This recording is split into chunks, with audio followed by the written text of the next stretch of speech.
jalur rempah ini pernah disebut sebagai anomali sejarah ya.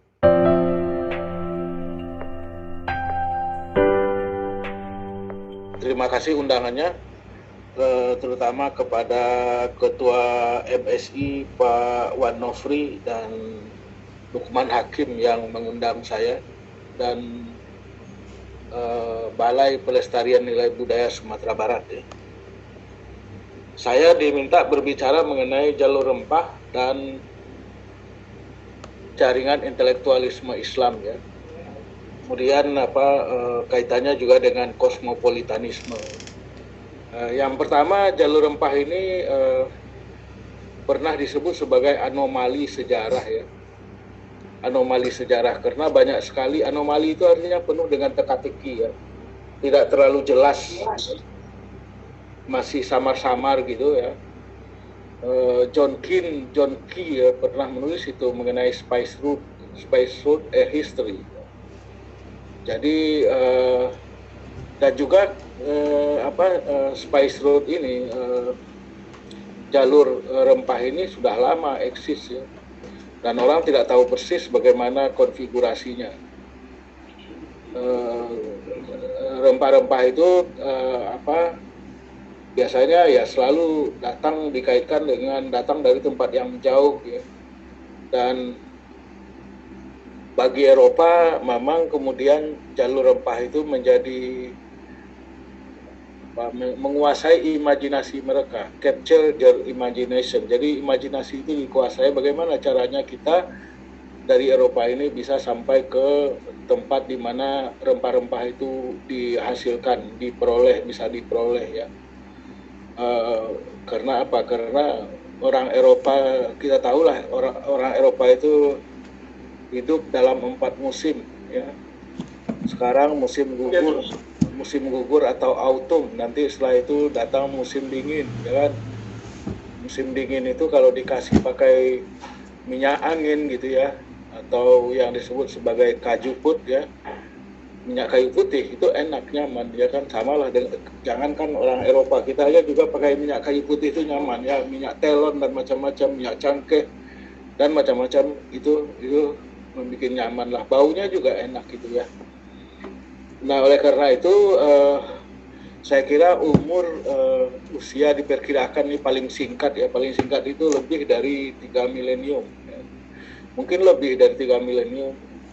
Jalur rempah itu punya terutama kalau ke Kepulauan Nusantara ini terkait juga dengan kebangkitan pelayaran pada masa Islam ya. Walaupun sebetulnya sebelum masa Islam itu para pelayar dan para pedagang dari barat ya, dari Arabia, bahkan juga dari Arabia lah, atau dari wilayah seperti itu, dari Eropa Selatan, itu udah sampai ke Kepulauan Nusantara ya. Misalnya ada catatan misalnya di sinagog ya, ditemukan di sinagog di Yerusalem bahwa pedagang Yahudi itu udah sampai ke Barus, dan itu sebelum datangnya Islam ya. Sebelum datangnya Islam. Nah, zaman pra-Islam itu sudah ada pedagang-pedagang, dan bahkan dari kalangan masyarakat Nasrani itu juga ada klaim bahwa pedagang-pedagang pelayar beragama Kristen itu sudah sampai juga ke pesisir barat Sumatera sebelum datangnya Islam. Walaupun yang terakhir ini yang mengenai klaim dari kelompok atau pihak Kristen ini, sumber-sumbernya belum ditemukan ya, yang kuat itu belum ditemukan.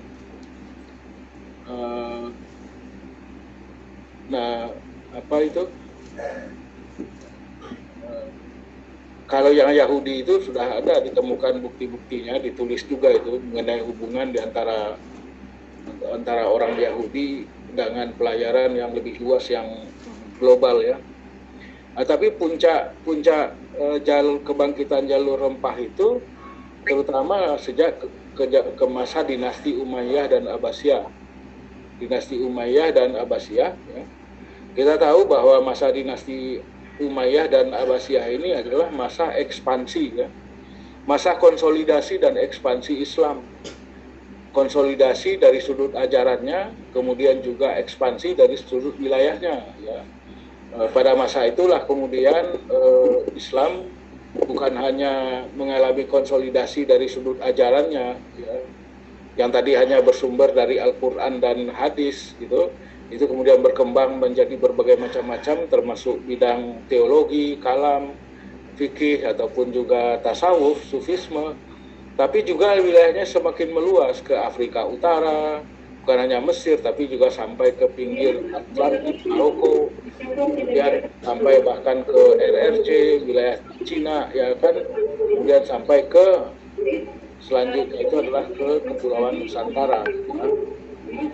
Saya sendiri meneliti sebuah buku, ya, judul bukunya itu Ajaib Al-Hind, ya, yang saya pakai juga untuk menulis disertasi. Itu sejak abad ke-7 dan 8 para pedagang Muslim dari Arabia sudah sampai ke Pelabuhan Sriwijaya. Ke Pelabuhan Sriwijaya. Itu sampai itu para pedagang itu. Walaupun para pedagang ini tidak kerjanya terutama hanya untuk berdagang, ya kan, dan menjadi utusan dari Raja Sriwijaya, ya, menjadi utusan ke RRC yang sekarang RRC atau Cina, ya, ke mainland, ke daratan Cina, ya.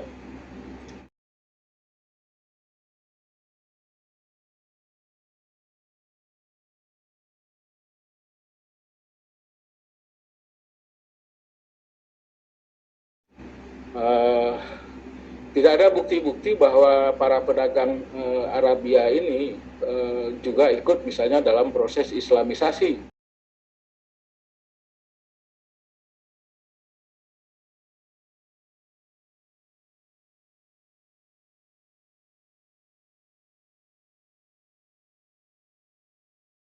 Ya, tidak ada.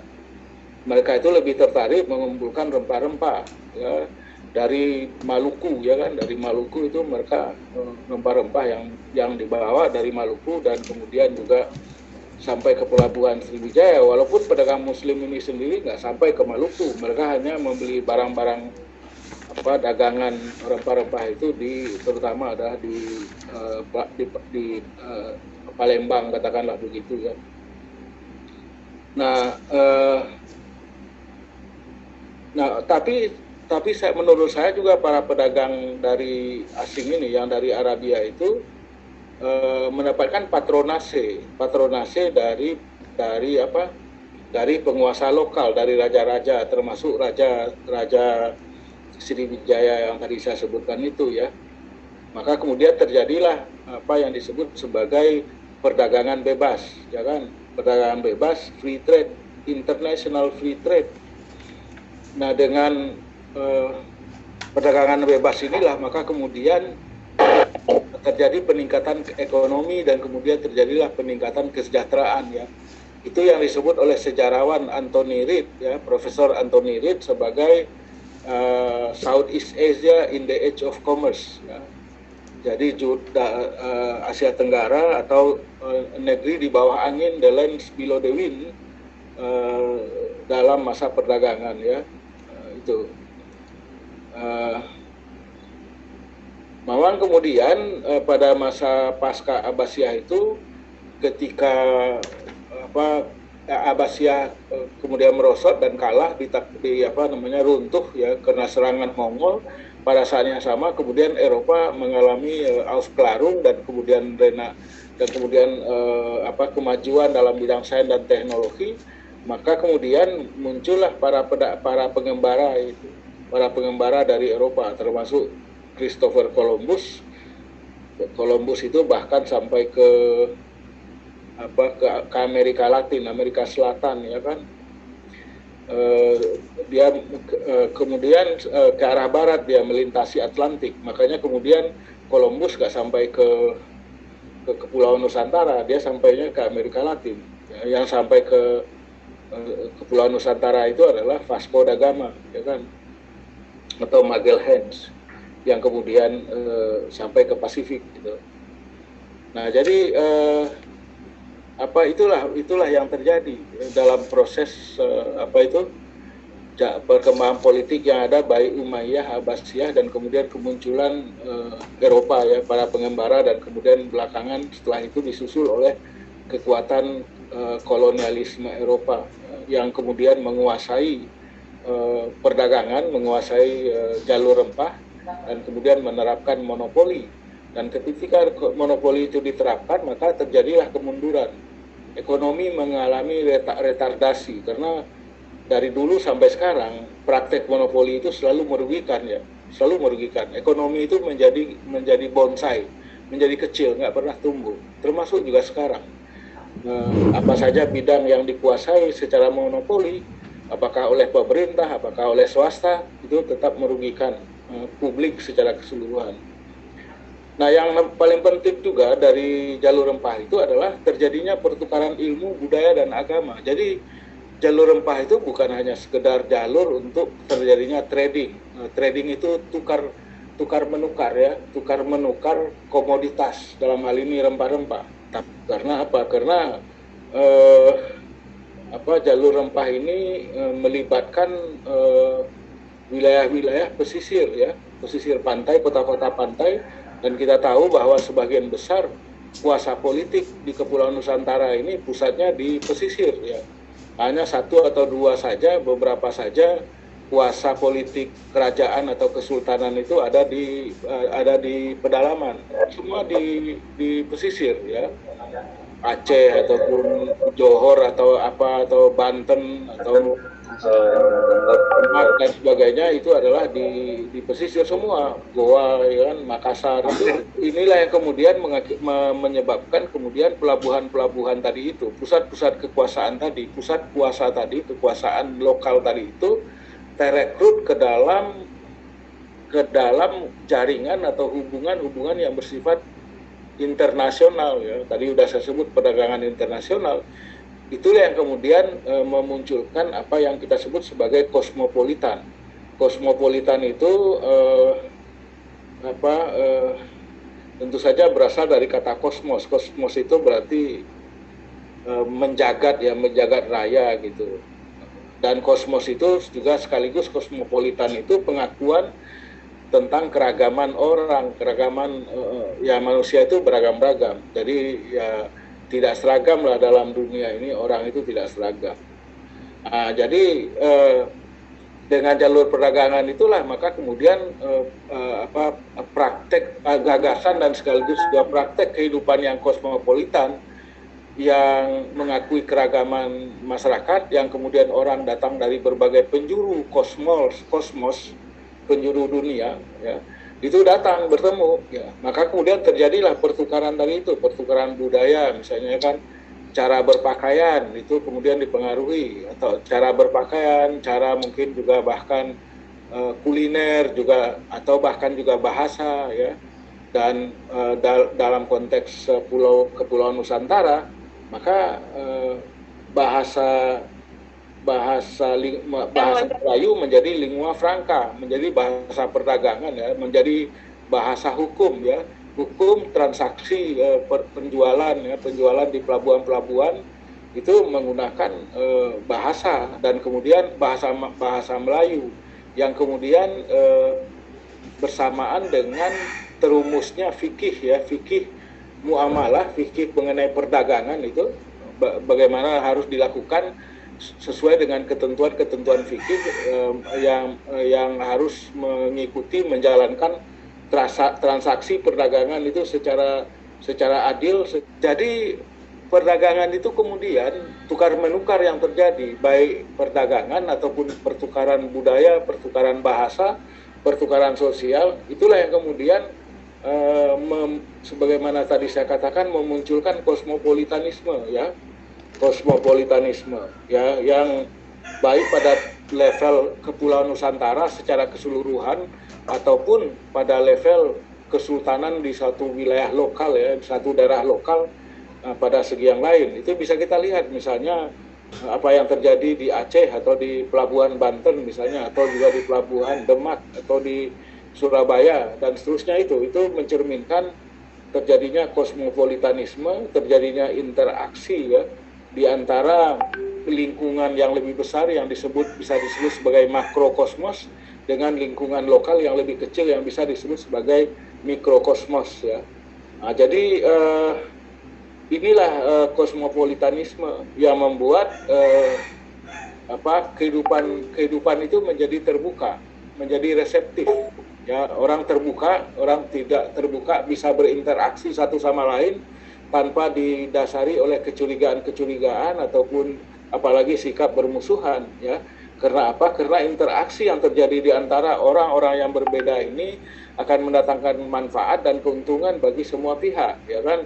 Baik dari sudut secara finansial dan ekonomi maupun juga secara sosiokultural itu juga saling menguntungkan, ya kan? Nah, itulah yang kemudian kita sebut sebagai masyarakat kosmopolitan adalah masyarakat yang terbuka, yang punya orientasi keluar, melihatnya lebih banyak keluar daripada ke dalam, atau bisa disebut juga sebagai outward looking daripada inward looking. Inward looking itu melihat ke dalam, ya, seperti kata dalam tempurung. Nah, jadi sebetulnya sejak dari dulu masyarakat Kepulauan Nusantara ini, termasuk masyarakat keagamaan, ya, khususnya masyarakat keagamaan Islam, itu adalah masyarakat yang memang kosmopolitan, ya, orientasinya keluar, terkait dan terhubung dengan masyarakat internasional, dan itulah yang kemudian memunculkan apa yang saya sebut sebagai jaringan, ya, jaringan religio intelektual, ya. Jadi religio intelektual,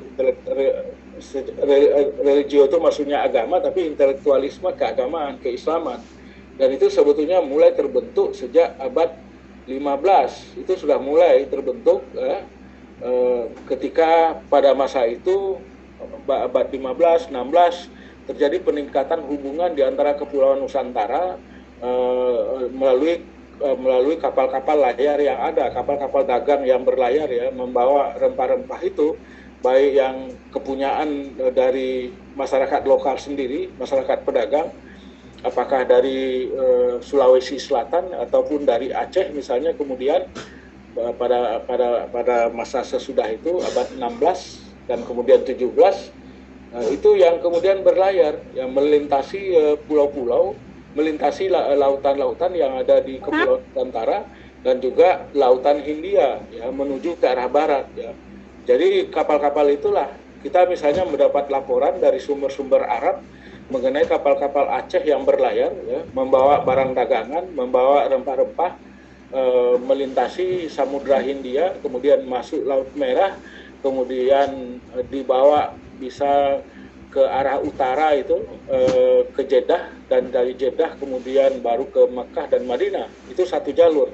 Jalur yang lain dari rempah-rempah ini adalah dibawa melintasi Gurun Sinai, ya kan, yang sekarang bagian dari Mesir. Dari Gurun Sinai kemudian sampai di Laut Merah, dari Laut Merah kemudian dibawa ke wilayah-wilayah Yunani dan juga Itali, ke Venesia dan seterusnya. Itu ada sumber-sumber yang Itali yang berbicara mengenai rempah-rempah yang datang dari Kepulauan Nusantara ini, ya. Nah, sejak abad 17 terutama jaringan koneksi, jaringan religio intelektualisme itu terbentuk di antara ulama intelektual yang datang dari Kepulauan Nusantara, kemudian belajar di Mekah dan Madinah, pada berbagai guru yang juga guru-guru itu kosmopolitan. Kosmopolitan itu artinya datang dari berbagai wilayah, datang dari berbagai tempat di dunia ini. Ada yang datang dari India, ya kan, anak benua India, ada yang datang dari Afrika Utara, ada yang datang dari wilayah Kurdistan, dari Turki, juga ada yang datang dari Kepulauan Nusantara sendiri, ya. Jadi memang para ulamanya kosmopolitan, intelektualnya itu adalah kosmopolitan, tapi juga para muridnya itu juga adalah kosmopolitan. Jadi kosmopolitan sekali, ya. Nah, menurut saya karena kosmopolitan itulah maka kemudian Islam sejak masa Kepulauan Nusantara dulu itu, sebelum datangnya kolonialisme Belanda, ya kan, kemudian sampai saya kira Perang Dunia Kedua, itu adalah Islam yang memang sangat dipengaruhi kosmopolitanisme itu yang kemudian memunculkan ya apa yang sekarang ini kita sebut atau sering kita sebut sebagai Islam wasatiyah. Wasatiyah Islam, wasatiyatul Islam, yaitu Islam jalan tengah. Islam jalan tengah itu ya yang disebut di dalam Al-Qur'an sebagai orang yang menjalankan umatan wasatan ya. Wa kadzalika ja'alnakum ummatan wasatan litakunu syuhada 'alan nas. Itu ayatnya dalam Al-Qur'an. Jadi istilah Islam wasatiyah itu atau wasatiyah Islam itu berasal diambil dari kata ummatan wasatan ya, wasatan yang di tengah, tidak ekstrem ke kanan, tidak ekstrem ke kiri, tidak ekstrem ke atas, tidak ekstrem ke bawah ya. Selalu bersikap tawasud ya, tawasud itu di tengah. Tawazun selalu seimbang. Ta'adul juga bersikap adil, dan tasamuh toleran. Itu dia Islam yang kosmopolitan itu. Beda kalau misalnya Islam itu berkembang di daerah yang tidak kosmopolitan, dari dulunya ya, misalnya di Afghanistan itu tidak kosmopolitan. Nah, bahkan Afghanistan itu Afghanistan disebut sebagai landlocked, sebagai negeri yang terkepung di daratan, tidak ada jalan ke laut, itu tidak ada. Atau memang secara kultural tidak kosmopolitan, seperti misalnya di banyak wilayah Arab itu seperti itu ya kan. Nah, jadi oleh karena itu jaringan dunia Kepulauan Nusantara yang sejak zaman pra-Islam sebagai lokus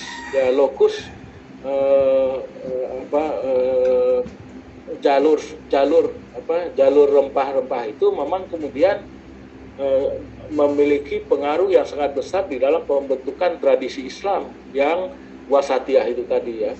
Nah, tradisi Islam wasatiyah itu bisa terganggu kalau misalnya kosmopolitanismenya hilang.